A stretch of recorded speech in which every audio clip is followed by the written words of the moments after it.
morning, we're on our way now to Campo Imperatore, which is where Benito Mussolini was held prisoner before his escape to Germany.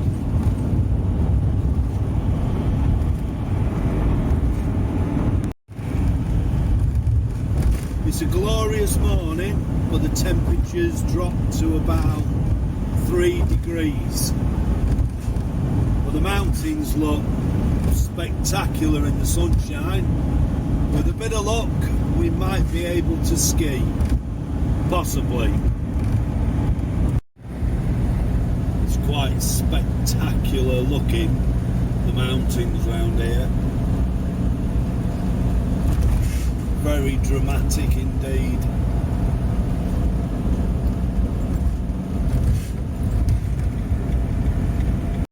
Well, we've got within 20 kilometres of Campo Imperatore and the road is closed. For us to get round it is this single track road, but I don't fancy that. Or it's a 70 or 80 mile round trip to come at it from the other side. So I'm afraid we won't be going. We found out that actually we can get up to Campo Imperatore. We just need to take this cable car.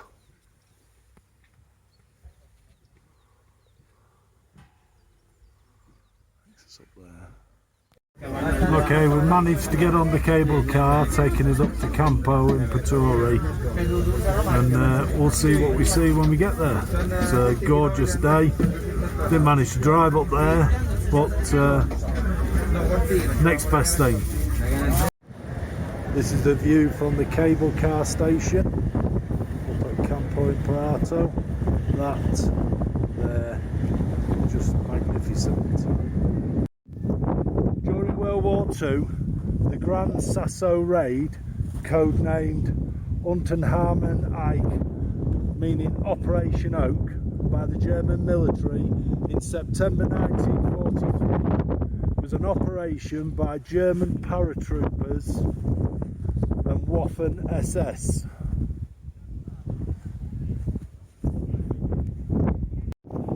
During World War II, the Grand Sasso raid, codenamed Unternehmen Eich, meaning Operation Oak, by the German military in September 1943, was an operation by German paratroopers and SS commandos to break out the prison of the deposed fascist dictator Benito Mussolini from custody in the Gran Sasso d'Italia massacre.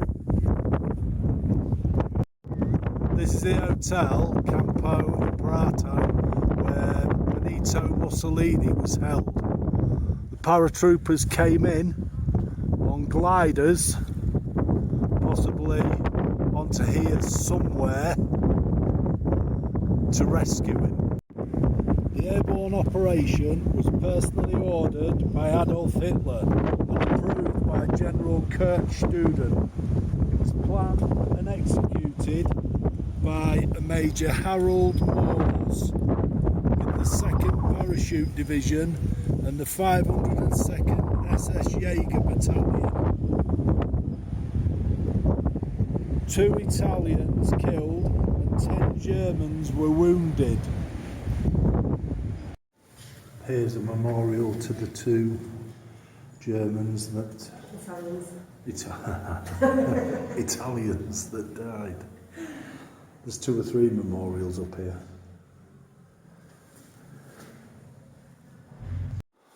This church was built in memorial of the 2 Italians that died.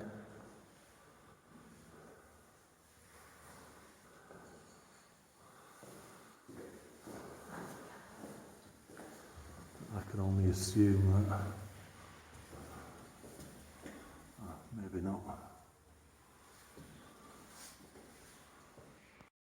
Here's part of the original cable car that Harold Moores and paratroopers went down to capture.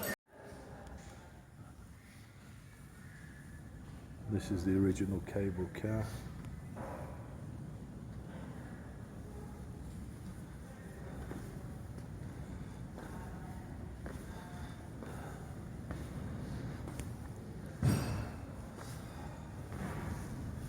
Which would have gone from there, Harold Moores, and a couple of SS divisions.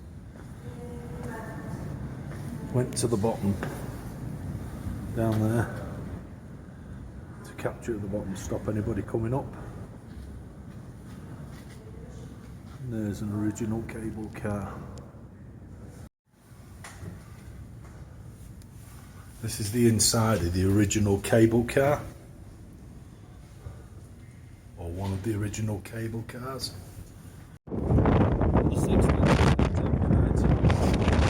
Scoresney, 16 SS to rescue Mussolini in a high-risk gliding mission.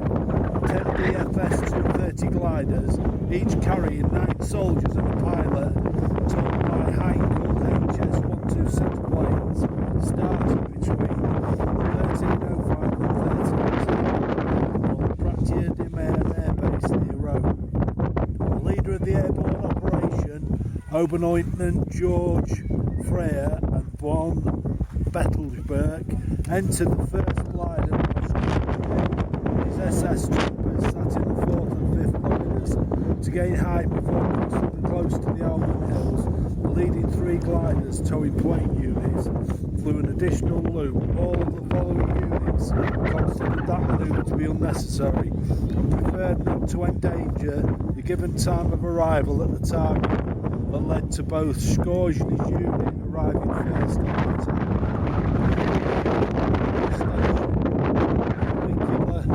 Railway. Meanwhile, the valley station of the funicular railway leading to the Campo Imperatore was captured at 2 o'clock in a ground attack by 2 paratrooper companies led by Major Harold Moore, the commander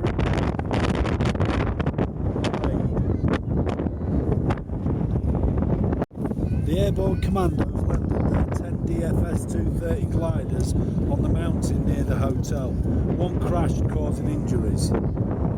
Volksjäger, Scoresney's special troopers, overwhelmed Mussolini's captors. 200 well-equipped Carabinieri guards, without a single shot being fired.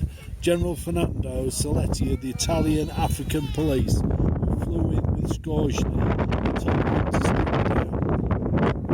Scoresney attacked the radio operator and his equipment and stormed into the hotel, followed by his SS troopers and the paratroopers. 10 minutes after the beginning of the raid, Mussolini left the hotel and was accompanied by the German soldiers. At 2:45, Moores accessed the hotel via the funicular railway and introduced himself to Mussolini. Mussolini was then to be flown out by a plane that had arrived in the meantime. Although under the given circumstances the small plane was overloaded, Scoresney insisted on accompanying Mussolini when endangered the mission's success. After an extremely dangerous but successful takeoff, they flew to Pratier de Mer. They then immediately continued to fly in a Heinkel HE-111 to Vienna, where Mussolini stayed overnight at the Hotel Imperial. The next day he was flown to Munich. On the 14th of September he met Hitler at Führer's headquarters in the Wolf's Lair. And there's a dedication plaque to the 2 Italians that died. This is at the new cable car, and some spectacular views. Just waiting for the cable car to come and get us at the moment, but what about that?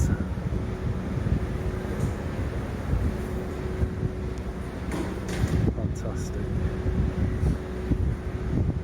This is the second highest place in Italy, apart from the Alps. Beautiful.